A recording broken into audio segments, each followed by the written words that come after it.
Good space time, y'all. In this episode of the Citizen Cosmos podcast, I spoke with Jacob, the founder of Notional, a known validator and developer across the Cosmos ecosystem.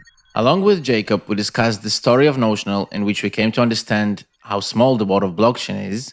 We discussed IBC, relaying, Cosmwasm, governance, history lessons, sun trucks, trust, and motivation. There's still a lot more performance things to fix in Cosmos.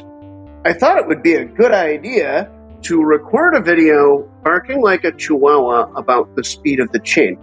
Ah, damn it. I just want to code, I just want to write. Yeah. I'm being very dramatical here, We need a drum roll. Mm-hmm. Oh, no, I'm joking. There's no drama here. You step aside, son. Let the professionals handle it. The US is stepping in.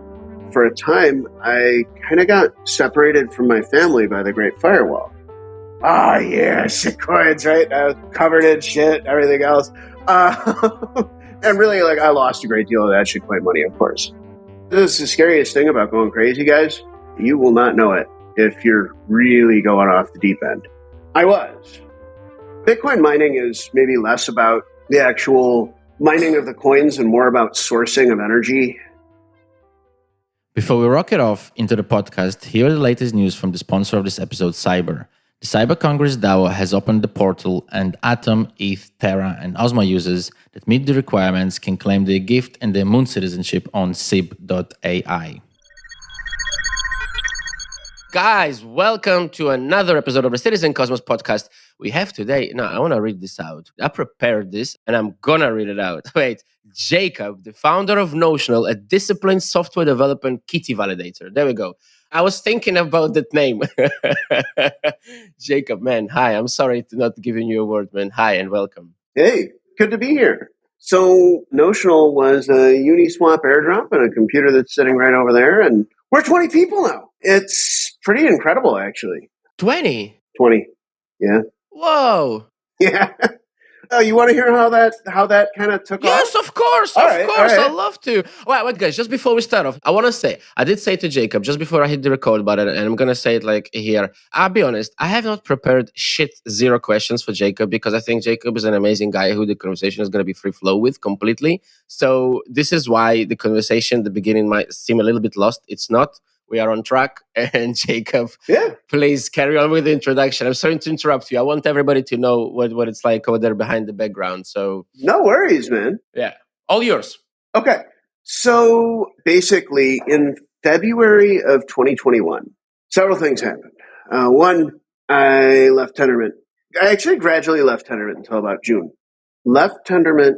I began to research DEXs for a very real-world physical commodities trading product. And since that's still in play, I'm not going to go into detail on that. Actually, it's something I'm still consulting on. And initially, I'd looked at applying the tools and techniques in the Gravity DEX. Somebody along the way said, Jacob, you really need to talk to Sonny. He's building something. He had invited me to a conference in 2019. My son had just been born, wasn't able to attend, and that was really the last time I'd spoken to him, except for once at Tendermint. So I sent him a Twitter DM. Hey, everybody's telling me that you're building something, and it's DEX, and I need to talk to you. He's like, oh, you do need to talk to me. So he and I had about an hour and a half long call where he introduced osmosis to me. And honestly, my comprehension was very low. I never got into Ethereum DeFi, except, of course, enough to deploy something very amateurish onto Ethereum, which was enough to get me a very significant Uniswap airdrop. So fast forward a little bit. I had spoken to Sonny, and then one day I saw that Osmosis was about to launch. And I thought, well, might as well try to validate this thing. So I threw in a Genesis transaction. Our uptime was initially terrible. I was validating from my family's old apartment, and we were getting 80% uptime initially. I created just some new documentation around seeds and peers and worked on our network a bit and got that up and made it very stable. That was actually when I first built an open MPTCP router and linked that up to like another ISP in Vietnam. And okay, like things were good. And after that, I explored relaying. Actually, I have it here, so I might as well show you. Yay. Yeah. So this computer was Notional. This guy here. Yeah. If, right, I know, if you used IBC in the summer of 21, there is a somewhere between 50 and 80% chance that your IBC packets went through this machine. Yay. The original setup was, I got to be honest, was really dangerous. What I was doing, so I had my osmosis validator, and we started to get requests like, hey, can you back us up on relaying? So I did. It was like myself and Murcha from Informal, Cephalopod, Yeah. doing the majority of the relaying that summer. And this got me down, I suppose it's now it's a 14-month long rabbit hole in Cosmos performance. So this computer has a ridiculously fast hard drive. It's a Intel P5800X, and it didn't used to have that. That's installed in a different computer now. Anyhow, this thing had a RAID in it, a RAID of NVMe disks. What I quickly learned from just sort of observing, the RAID actually slowed things down. It was an XFS RAID. Because of the stripe size on it, the chain would keep trying to write all these small files, smaller than 32 kilobytes. But the stripe size of the RAID was 32 kilobytes. Point being, at some point, I noticed that our validator, okay, because I was relaying against our validator node. You should not do this. If you want to learn how to relay, please do not follow these directions. It was not safe. I was a noob. And I had the relayer running. I had 3 or 4 validators on that computer. What I noticed was that when IBC packets would build up, the validators would miss blocks. And I mean, I was relaying a fairly significant portion of the whole IBC network's packets. I was also trying to figure out why our packets would come in faster than Cephalopod's packets. Like they were trying to figure that out too. Also, that was not consistent, but there was just this tendency. Turns out that Cosmos chains would just chew up disk usage. And it's only in the past month that we kind of put this issue to bed. There's still a lot more performance things to fix in Cosmos, but at least on the database layer, myself, 3 Notional team members, and Marco and Bez from IG, we refactored heavily the database that the Cosmos SDK uses. Tore almost everything out. It's 75% lighter, and introduced a new database called PebbleDB. Along the way, sometime around, I think, September of 21, I stopped doing things dangerously and began to formalize operations. So I separated validation and relaying. Validation was strictly on site. Relaying was strictly at Hetzner. And I think this is about the time that we really began to grow. In May of 21, I met Kang. He's an amazing individual, very young. Kang is 20 or 21 years old, and he built Notional's engineering team. Our core engineering team are like buddies of Kang's, generally Hanoi University of Science and Technology students. So they began to help with the process of formalizing our operations and making things safer. But to do that, we had to write code. At some point, the infra ops, they weren't enough. We could get the fastest disk in the world, literally, and not get much of a speed boost from it. But we knew that we were really dependent on speed, particularly for relaying. And then on faster chains, like currently we have, for example, Say. Say is really, really fast. And because that thing is so fast, there's an additional operational burden there. Evmos is fairly similar. It's a very, very fast blockchain. And we began to specialize in that. And then along the way, from about January of 2020, I had been working on Juno. And Peng, former CEO of Tendermint, amazing human. I forget exactly the context, but I think it was along the lines of like, hey, Jacob, there's this chain. They're going to build it with Starport, and we want to know if it can be the first to launch on the Starport network.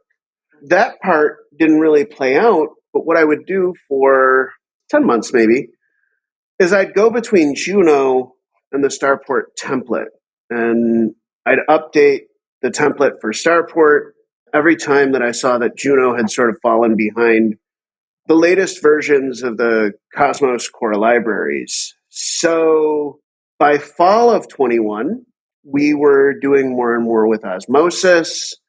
We were collaborating with a number of teams, although I'm going to give credit where credit is due, even though this is controversial as hell. Like, we never really got paid by Terra, but a lot of the database stuff that we worked on definitely came from a long string of interactions that actually included Do Kwon, because, one day, I don't know if you know this tweet, but we had just launched Chihuahua Chain. I was working on the database yet again. I was also drinking. And I thought it would be a good idea to record a video barking like a chihuahua about the speed of the chain. And I did, and I shared it. It was good. Oh, it was good. I'm glad you liked it. Well, by the way, Jacob, just to point out, I mean, you could say it in a way, nobody got paid by Do Kwon. I think kind of everybody got minused by Do Kwon. Yeah, that's a very good point. Even if you got paid by Do Kwon, you still probably got put it back in a way. So yeah. There was a certain recycling effect, wasn't there? Yes, for sure. A lot. Oh, you lost. Okay, so like we were not directly exposed, luckily. Of course, the indirect exposure was still horrific. I mean, a lot of Cosmos went down by 80 or 90%. And I mean, during that week, I was actually watching the chain. I still suspect that the chain was attacked at the same time that like the chain's economy was attacked. Really weird things happened across their validator set. Across the whole thing, right? I have a question for you here because we did speak with Mercha actually and with Pong as well. And we have with Pong spoke a while ago when he just became the CEO of Tendermint. Of course, now he's not anymore. And with Mercha, we actually spoke a little bit after he started to take over the cephalopod administrative parts as well, which he obviously hates because he's like, damn it, I just want to code, I just want to write things. I don't want to be doing all that, but he's a great individual as well. I love talking to him. It's interesting that now I have also your side of the things to add to see, because he was very shy about all those things. So he didn't say that he was involved in all of those things as well. Oh, he shouldn't be shy about that. No, not at all. Not at all. So, look, I'll take a second here to just sort of praise Mercha, Cephalopod, and what Informal did for IBC in the beginning. IBC is it's huge and complex and probably needs to be. The key, base level of IBC is 2 Tendermint chains exchanging light clients. After that, the protocol pretty much mirrors TCP/IP. I mean, not exactly, but it's very, very close. And that's a good analogy for anybody who's technical looking into it. But no, Mercha was the original Osmosis IBC operator. And I mean, I think we started maybe a month after Genesis. But no, Mercha handled, it was vast. And at the time, it was really only Hermes that worked well. Since then, Strangelove has done a very deep refactor on the Go Relayer. Go Relayer version 2.0, it's very reliable and very performant.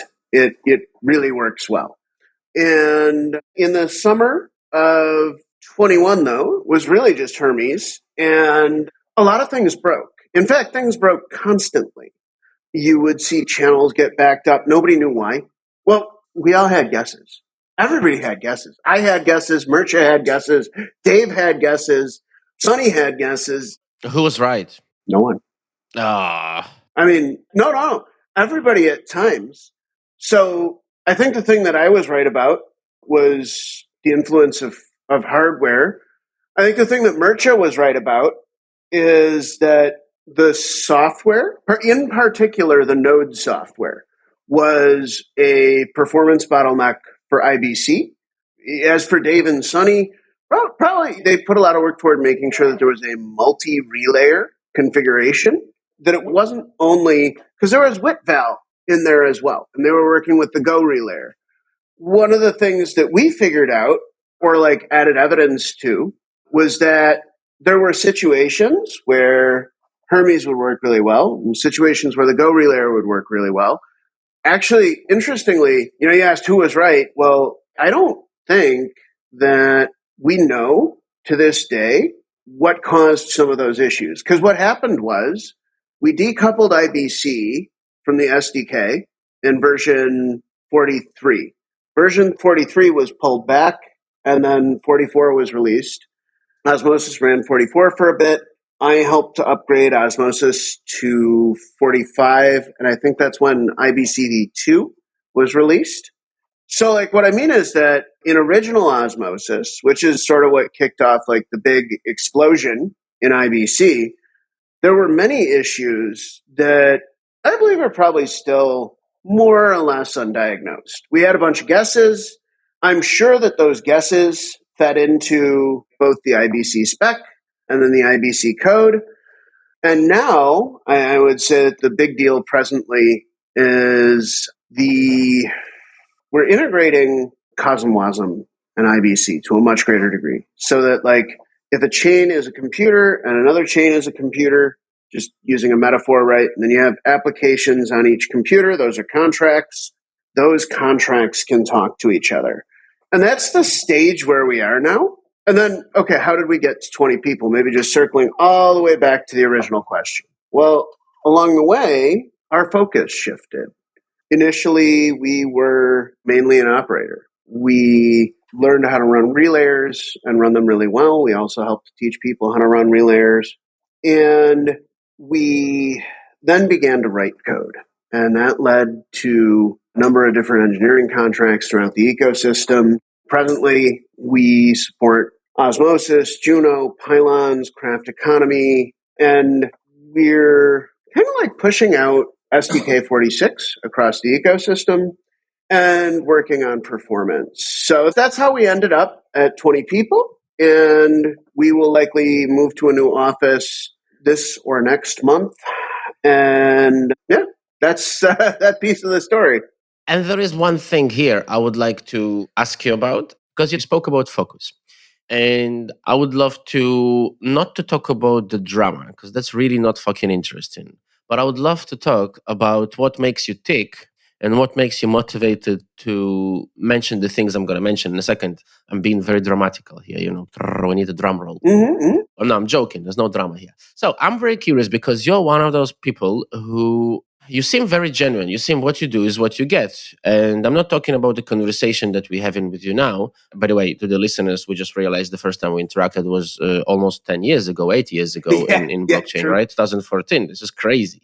But we can talk about it in a second. But I want to say this. I think anybody who lives in the Cosmos ecosystem can see that there is this guy's Notional, there is this guy's Jacob, who's very concerned genuinely concerned about the governance, about how things get done, about why somebody treats somebody unfairly. And you go there and you really you really want to get to the point, and you don't just like create drama. You really try and justify that there is an opinion that is being treated unfairly, and you're trying to show the other point of view. And that is great. My question is here, what makes you tick? What makes you move forward? Because you spoke about all the, and I know this is your love, of course, all the hardware, all the this is your heart. I understand that. But then there is another part of you, and I would love to see what's important for you as Jacob, what motivates you in governance, in those interference, in trying to make things, fair for everybody. Why? What is the push forward here? Quite frankly, just some of the things that I've seen around Cosmos Hub development, well, they're not really up to the Osmosis standard. But, maybe forget that comparison. I'd hate for anybody to think I'm just baselessly shilling Osmosis. Of course, I am shilling Osmosis, but not baselessly. I'm also shilling the hub, though. Okay, because the hub's where we kicked off Cosmos. And many people probably don't know this, but I was a validator on an early testnet, Gaia 5001. And I noticed that the hub had a much more politicized environment, and that, okay, let's talk delegations real quick. And it seems like this is actually getting taken care of. There's a validator doing some really nasty things to Gaia. ICF, quite grateful. They nuked that validator. Well, they didn't nuke the validator. They withdrew their delegation, which is the appropriate thing to do.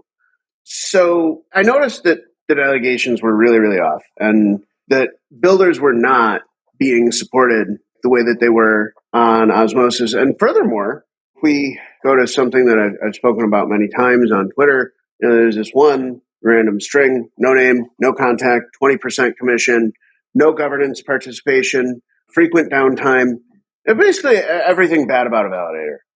But, still had a very significant ICF delegation, and I questioned that. And unfortunately, along the way of questioning that seems to have harmed relationships, and I hope that can be mended.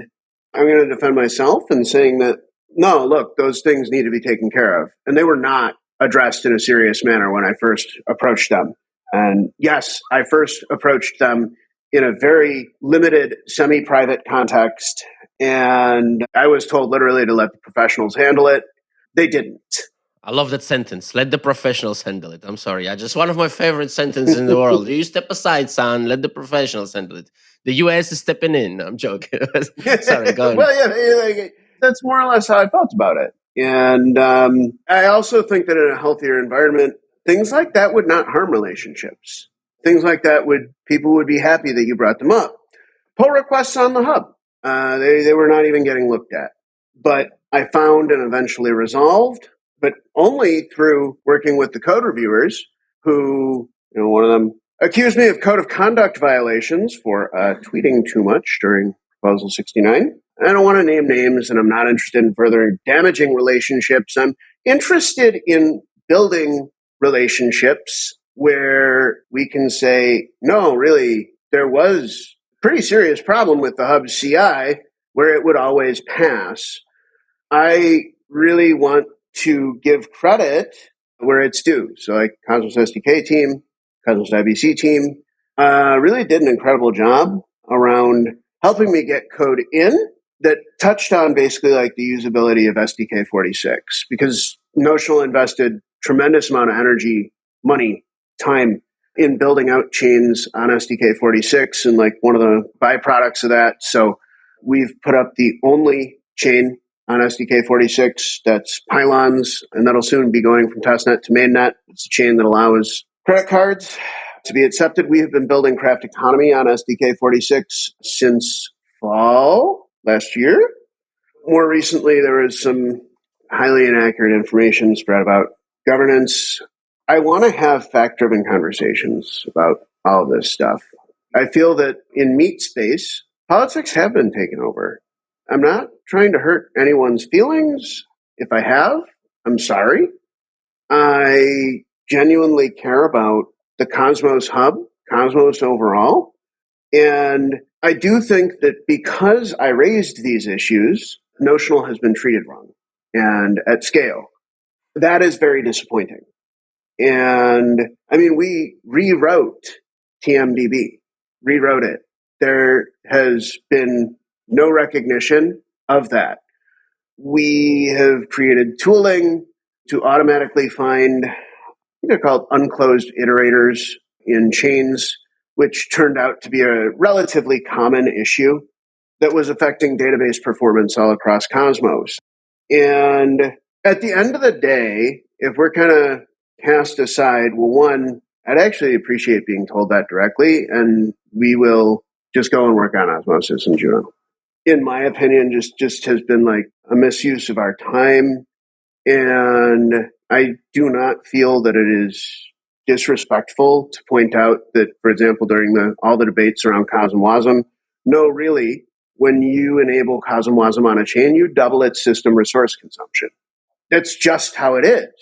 And there's not, just if we're being very frank, that's that. So our initial vote, by the way, like we freaking love CosmWasm at Notional. Big contributors to Juno.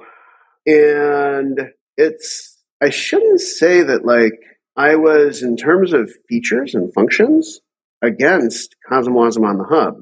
My views don't match Jay's views there. And one of the things that was repeatedly tossed out during that debate was that I was some kind of a proxy for him. He's the guy who taught me all of this. Well, not all of it, actually. Like, I've had a long succession of teachers, and really that's how you learn in Cosmos, is a very non-formal mentorship. So, like, it was Jay, it was Alessio, it was other members of the Tendermint team, including Dennis, head of Starport. It was Jack. Jack noticed I was doing a lot of IBC traffic. He called me one day pretty much out of the blue. Like, listen, like, you're doing this. I don't think you know how it works. And I was like, well, I know how the relaying works. He's like, okay, but do you know how IBC works? No, not really. And he spent just about 2 weeks making sure I knew how IBC worked. Obviously, that's a really big deal. I mean, he invested a lot of time in that. After that, it was Dave from Osmosis, DEV, Dave, Valar Dragon. When I began to work on the chain, he spent tons of time making sure that I knew what the hell was going on under the hood. Because I came in fairly green. I'm a former history teacher, Bitcoin miner. I've learned a lot of technical stuff. This is interesting. I want to know your story, man. I think everybody wants to know your story because I know I'm putting you a little bit off the track kind of thing. But this is, I think, going to be pretty cool. I would love to hear how you began loving hardware. Where did the love was born? And again, I mentioned already to everybody, and we spoke about it for a second, that, well, I interacted with you the first time in Beachers 8 years ago when you told me your nickname on Beachers. I was like, well, really? I don't know if the forum is still online. I don't know. But even if it's not, I am 100% sure that if I go deep enough on the Time Web machine, I will find interactions, mine and your nick on the forum. I know that because I remember talking with you many times, man. You were like explaining some things to me when I just first came to Beachers. I also remember that. So what is the story, man? Where did it start? Okay. It's a little bit long, but I'll go right into it. I was teaching history in China. So this like private high school program where the students would eventually go to school in the United States. And it was really, really cool. I got to actually do the curriculum design. But during that time, Xi Jinping became president of China. And like stuff changed quite a bit, actually. I don't know a lot about Chinese politics, but two really notable things changed. The tenor changed a lot. And if you work in a school in China, you have contact with the government, like by necessity. And this school was considered to be a pilot program. And there were, I don't know, like, just mixed opinions, right? So that was one. Two, not screw the opinions, right? Like also the curriculum teaching style were affected, and a politics course became mandatory. And actually, from my perspective, I really wanted to learn about all that stuff. That's not my point of view, the Chinese government point of view, but frankly, I found it very interesting. Because one thing that did happen in China that is real is like really, really rapid human advancement at scale. That's notable and probably shouldn't be ignored. Anytime like you're looking at what China is today, you should be thinking about the mega cities. You should be thinking about the advancement in human development. You should probably also be thinking about the double-edged sword, and I'm just about to actually get to that point. So the really negative part about this for me is that for a time, I kind of got separated from my family by the Great Firewall. This is probably how you and I met online, by the way. It's also how I started to use Bitcoin. China made the Great Firewall far more strict. And about my interest in hardware and electronics, I've been doing that all my life, basically. So in China, I was actually like testing and collecting weird and interesting Chinese electronics because it's all made there. So you can get some really neat stuff there. And I met along the way CEOs of several companies based in Shenzhen whose products I like. You were in Shenzhen, right? I was actually in a suburb of Shanghai. Shanghai, so more in the middle. Uh-huh. Yeah. And I did move to Shenzhen, though. Middle of my first year teaching, that's when Xi Jinping took power. Like I said, a lot of things changed, and I was, for a brief time, not really able to easily contact my family. There were ways to do it, of course. It wasn't like I was just completely cut off or anything. That did not happen. But it became to be difficult, and certainly we couldn't have a call like this one, and they're kind of upsetting, right? I learned to build VPNs because the commercial ones, like not real reliable. I wasn't really concerned with privacy either. That was sort of like a meh, more about connectivity. If I want to call my mom, sure, I don't want anybody monitoring that. But the bigger thing is, can I call my mom? You know what I mean?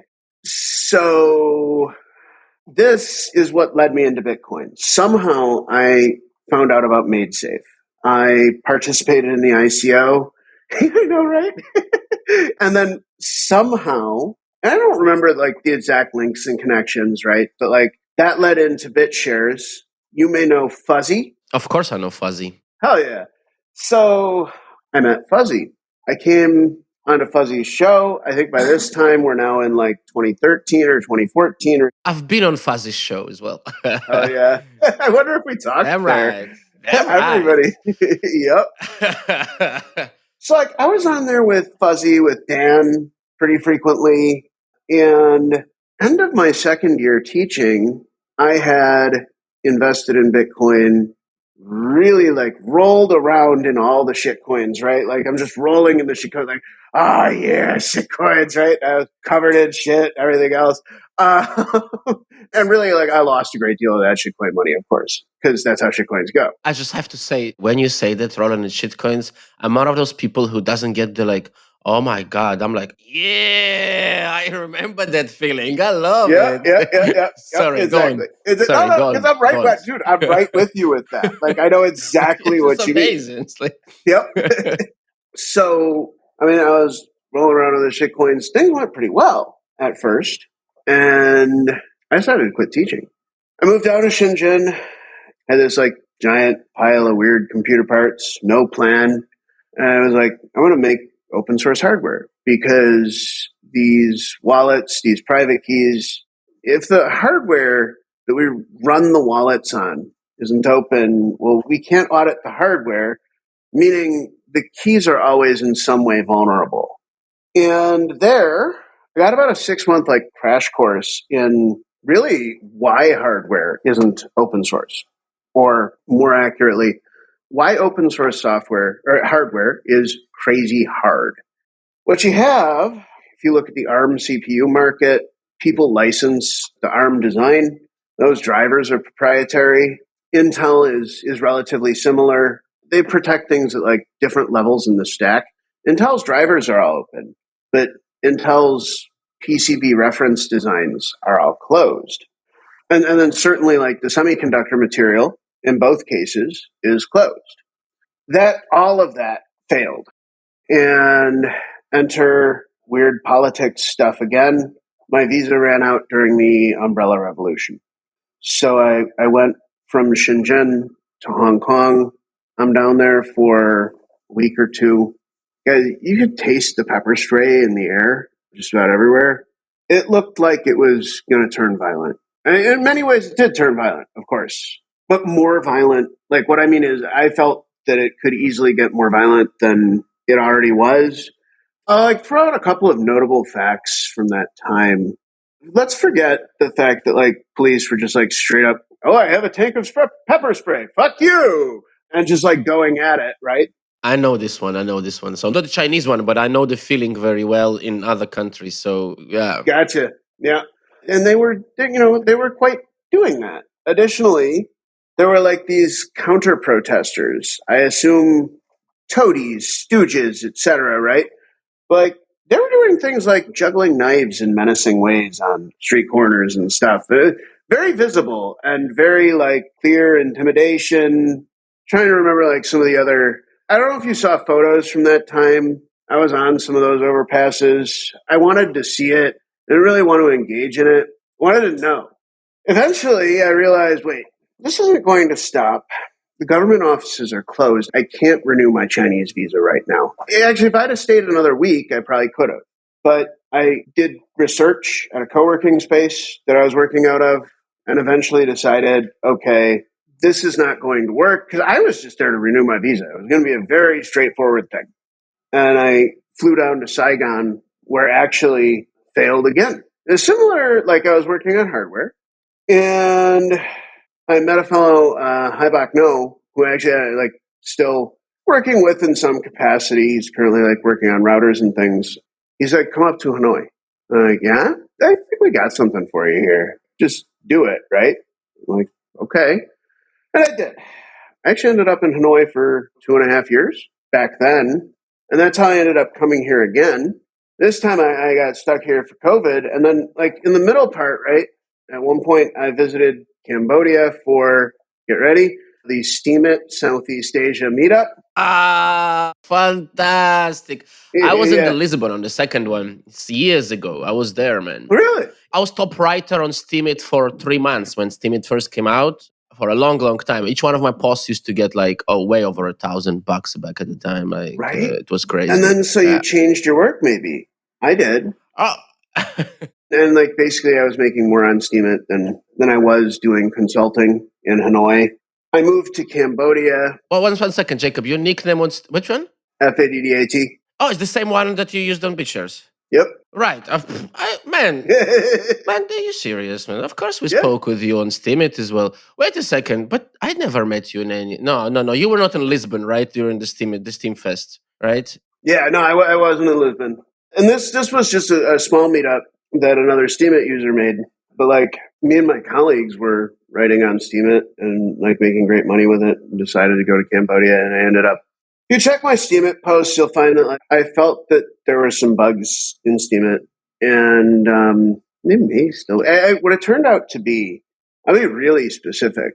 Steemit uses, on the JavaScript side, this thing, SECP256K1. The implementation sort of changed my view. I thought it was insecure. It's non-canonical, probably not insecure. So there's a way that you're supposed to use that library. Steemit doesn't use it in that way. And they're very prescriptive about how to use that library. That's how I found Jake One. I was researching proof of stake consensus mechanisms so that I could try to make like a replacement for Steemit, and it was called Dawn. And like, to be real, so I was having mental health trouble, but I didn't know it. That's the scariest thing about going crazy, guys. You will not know it if you're really going off the deep end. I was, but I didn't know it. Probably I had undiagnosed bipolar for 15 years. So long story short, like all this culminates in that crazy thing with me stealing a giant truck full of sand in Phnom Penh. I was delusional. I don't precisely know how or why. I know that I felt that I needed to like steal transportation and then drive that transportation to China. These were like my overriding priorities in life. Greater than food, greater than anything. And I attempted to do that for about a week. I was eventually successful. And that's probably not a very good thing. I nearly drove into a parade, but luckily I had no murderous intent. So I stopped the truck, right? It's like, Jesus Christ, there's a parade, oh my God! So like, then I got my ass kicked by a giant mob of people, went to jail. And one of the most interesting and heartwarming parts of this story, Cambodian law is such that the truck driver would have been the truck's owner. And I guess that they were different people. I'm still looking for the truck's owner, by the way.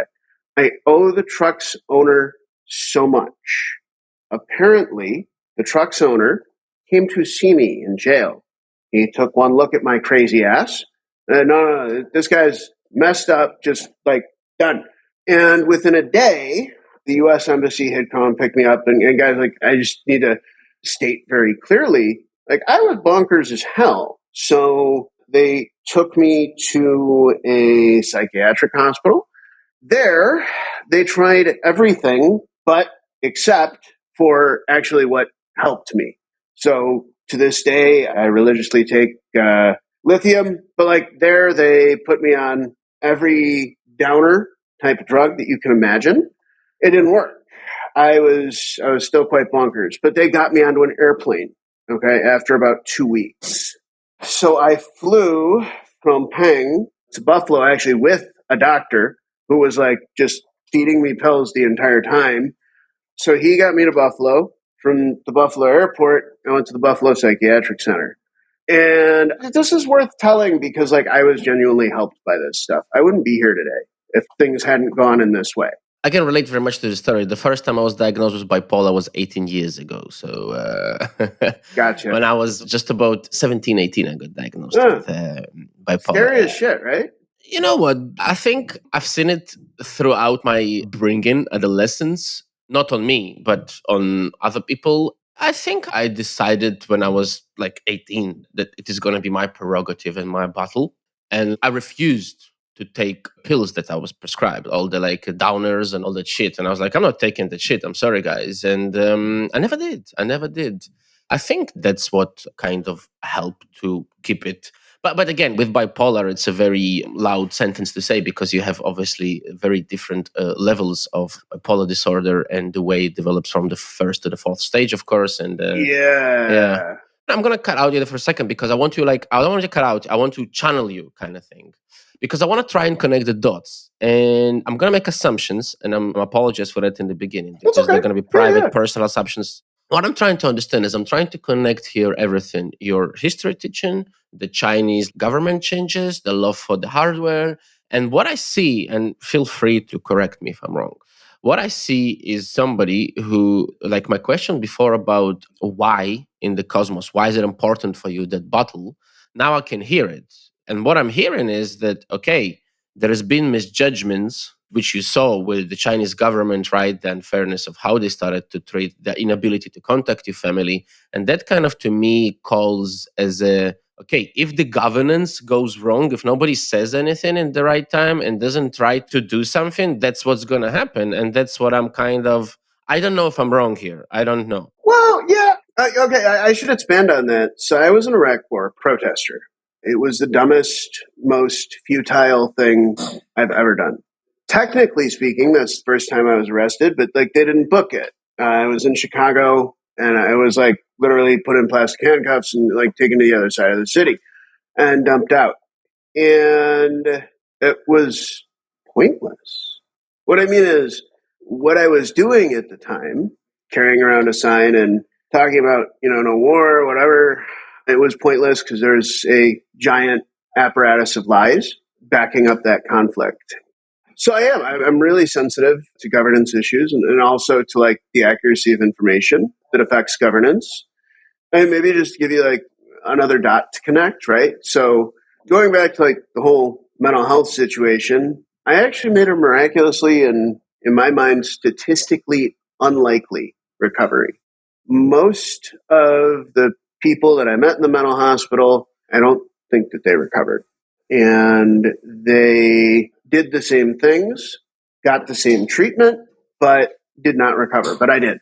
Now, I had a lot of help from my family, but here's the deal. Whatever the hell lithium does in the brain of Jacob, I began to take it in summer of 2017. And by fall of 2017, I was figuring out, how do you raise venture capital when you just stole a giant truck full of sand? We were successful. Drone Energy raised $1 million from all kinds of investors, and I believe has actually raised another round now. I haven't spoken with them in the past couple of months. I don't know exactly, but the business worked. That's very difficult. That's one of the reasons, though, why I'm so comfortable speaking really openly about that experience, because for very good reasons, investors will look into your background and they will ask you questions about it. That's not wrong. It's substantial sums of money. They want to know that you're not going to, invest in sand trucks instead of Bitcoin mines or something. I get that. So I learned to just tell the facts on that. It's here's what happened. Here's what I'm doing about it today to ensure that I can function, do this well, build these Bitcoin mines. And really, Bitcoin mining is maybe less about the actual mining of the coins and more about sourcing of energy. It's a very, very relationships-based business. You're seeking capital to purchase equipment, and you are sourcing energy contracts. That's the business. The tech side, now that was my side of the house. But you couldn't even do the tech side unless you did the other stuff. So I ended up doing a lot of that. Point being, though, I just learned to be very direct about things, even if they're uncomfortable. And it's not, especially the first 75 times, because guys, when you raise venture capital, you don't talk to one investor. You don't do this once. You do that many times and find the ones that you click with. So yeah, the first 75 times were hard, but after that, no, not really. It's just another piece. So there's a piece of my history that I just have to be incredibly fact-driven about. Otherwise, why would anybody trust me? Frankly, if I were to try to hide that, they shouldn't trust me. I actually, now that you say that, a thought comes to the mind. I think it's a very, in a way, what you're saying, being direct about things and being direct from the perspective, I want people to trust me and to be able to trust what others say.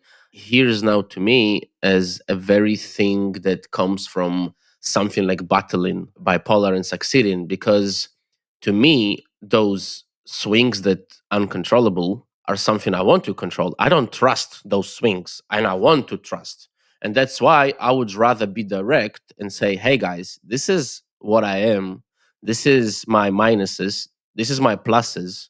But I want you to do the same. And if you don't do the same, I'm not going to trust you, because how do I know you're not bipolar? If I know that I am and I can go crazy, maybe you can go crazy as well. So I'd rather you tell me straight what I should be prepared for and what I shouldn't be prepared for. And this is what I'm thinking of straight away, because this is how I kind of been living my life for many, many, many, many years now, like over 20 years, like of adult interactions with the world. And it calls back straight away what you say, like the things that how I see the world, how I interact with the planet kind of thing with others. And I understand it very well, very well. Yeah, that's interesting that we both share that. I failed over and over until I began to take lithium. I mean, do I still experience bipolar symptoms? Yeah, probably. Sleep is very hard. Sleep is really, really hard. And I'm sure they tell you sleep. So what I do about this, I don't have the world's most regular or normal sleep schedule, but I sleep every day. I wouldn't need to. And I'm not sure that most people can relate to that. I could just keep going, but they say that's dangerous, so I don't, right? I know what you mean. It was the first time I slept in 3 days. From last night to today, it was the first time in 3 days I managed to get some sleep. Yeah, you get that going feeling. That's why I look like this today, and because my head is like this, and I'm like, fuck. At least I managed to get some sleep, though. Yeah, Okay. yeah. No. It's essential. I sort of look after the whole sleep thing. My wife checks in on it. That's really important too. She's actually I give her a lot of credit for my being alive. She sort of just chased me around Cambodia for about 6 months, getting me out of all kinds of messed up, crazy, ridiculous shit. She's the best. I love her. And in fact, just with an experience like that, right? It's I kind of got back up on my feet in the States and started to make plans to marry her. Because I'm well, probably alive because of you. Well, good bet. Are you married now? Yeah. Married, one kid. So we're in one neighborhood here in Hanoi now. Probably move out to another place. Trying to have another kid. That's great. I'm glad I found somebody who, look, she saw the absolute worst of me. So, and stuck right with it. To answer your question, though, just basically, yeah, I've seen that since I was young. I was, I think, 18 when I was at that Iraq war protest. It left a big impression on me. I'm sorry, you're gonna laugh, but the first protest, I'm sorry, I went to, it was 2003, I believe. I was in high school. It was my last year of high school, year 11, and we skipped school to go protest against the war in Iraq and block the streets of Newcastle. This was in England. There you go. I know. That's what I'm saying. This is very ironic. It's the right thing to do. The irony is huge. The irony is huge, man. Very huge. It's like the world is a small place, man. Very small place. It is. Just war is the biggest misallocation of resources possible. Yeah. So just about being rigorously fact driven, and then in the blockchain space, I can only talk about this issue because it's solved. Okay, Billy Rennekamp and I went over it quite a bit and got it nailed down. But there were not one but several things in the Cosmos Hub CI that we're not firing. This was also true of the Cosmos SDK. It had a number of CI jobs that hadn't fired in years. When I say fired, these were like programs to check the code. One of them is called a linter. There were a couple of others as well. The result was that no matter what you did, various things that were supposed to check and test the code, they would always tell you everything's all good. We fixed the SDK first and then moved on to Gaia. And luckily, okay, all of that, it's done. And I don't want to be a pariah because I was very insistent that the delegations were screwed up. The delegations were screwed up. I don't want to be a pariah because, well, no, it took being insistent about the delegations to get anything done about it. And they were harming governance. It affected quorum quite a bit because of the lack of governance participation among recipients of ICF delegations. And I'm not hating on the people. I have hated on the people. This is after I got hated on, I think, quite a bit. And I don't want to play this. If I found it, well, I can't leave it to the professionals. I must be the professional because it, wasn't being addressed. So I do hope that people watch this video and they understand that, no, hey, Bucky, I was really pissed off at you. I gave you double middle fingers on a YouTube video or something. One, I'm sorry about that. And two, as an ecosystem, we need to focus on the code. We need to focus on transparency. And I don't know, I'll plead, please, let's. We should not be image conscious or, hey, Bucky and the numerous people in the Twitter DM group that I ran called Make Good Things Better, or originally called ICF Wars, guys, you ignored it. And that's why it needed to go public. You want to criticize me for not having private conversations, but those existed. And in my opinion, it's not good. And there were issues in the code. And I did report them. And they weren't addressed for months. Now, these were not live or die security issues. Arbitrarily create atoms and send them out to an exchange or something. Nothing like that. Okay? And suppose if there were, I probably still couldn't talk about it. But these were process issues. They were real. The Cosmos Hub has no policy on exchanges. And I also need to tell you, a lot of people have asked me not to speak about this stuff. Most recently, Jack Zampolin, he was quite upset because I kept bringing it up. Jack, I'm not trying to throw you under the bus here, but this stuff is real and it matters. And I was asked for an interview. I'm not going to turn down the response. I'm trying to be very, very measured here. As I've said numerous times, I have deep respect for all the engineers in Cosmos and all the people who spent years working on it. And I want to see things work well. People did have advanced access to the new ICF delegation policy, and those people were validators. And we shouldn't claim otherwise. It cheapens us. I don't care, by the way. The exact people they should be asking is validators. So that part does not matter. It's the denialism. I don't know, if you really want everybody to have access to it at the same time, put it in Git, please. And finally, if these things were not occurring, then it would not be possible or necessary for me to speak on them. Now I'd like to get back to regular scheduled content because a lot of people have asked me not to speak about this stuff. And I'm trying to balance my respect of that with what I've experienced. And I appreciate the question, man.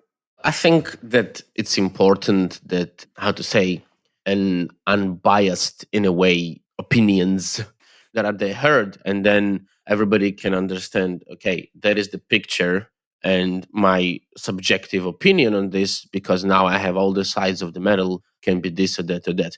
But regardless of that, I know we haven't opened up a lot of things and there's a lot of things we haven't spoken, but at least I would love to ask you.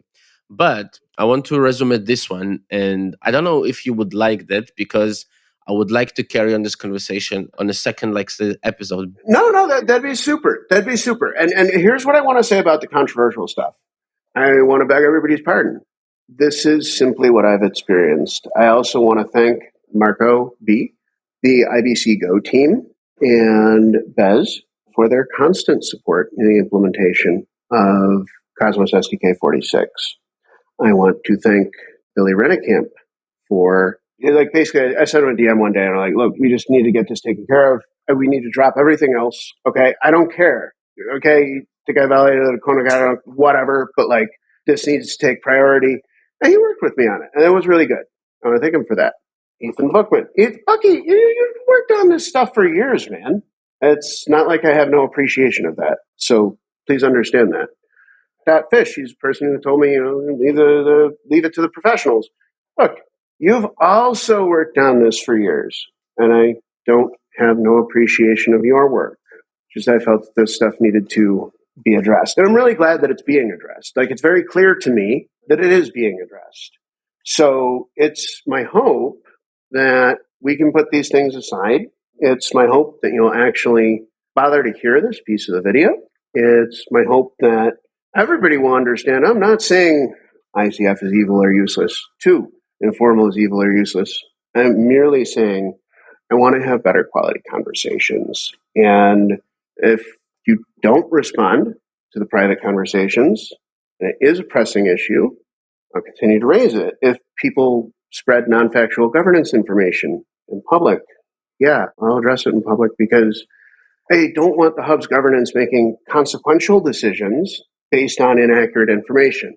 For example, in Proposal 69, the claim that CosmWasm caused a trivial increase in resource consumption. It's very large. That's okay. But we were saying it's trivial when it's very large. That's not okay. In fact, if we were saying that it was very large, I may well have voted yes. My views on this, unfortunately, I've continually been cast as a proxy of Jay Kwan. I have my own thoughts. My views on this are very different from his. I see CosmWasm as a really important piece of the Cosmos ecosystem. And then because I was being cast as a proxy, when I eventually voted veto, because of the no with veto text, which included the exit verbiage, I had to explain that. And I did at great length on the forum. With that, I have no interest in kicking a beehive or something. And I want to say thanks, though, for asking me about this so directly, because hopefully we can put some of these things to bed. For me, the question wasn't about to bring it up or to bring up. For me, the question was to see the motivation kind of thing. What the driver is? Yes. So this is my personal goal when we set out with this, was to bring non-black box opinions from, I'm talking about myself here, about information, not just the current affairs, but on general. For example, a lot of validators there that I'm not talking about Notional currently because, well, you don't make billions of dollars, unfortunately. But there's a lot of validators there who, during the bull market, did make a lot of fucking money. And yeah, I think it's important for people to understand that, let's say, well, Steve Jobs, unfortunately, is passed away, but we know about his life and we know about his motivation, about why he created. Of course, there is something behind the background, but with the big validators, I think it's important for people to understand that they're not building nuclear bombs in the money they earn inside of their houses. And I want to know what it motivates them, what drives these people.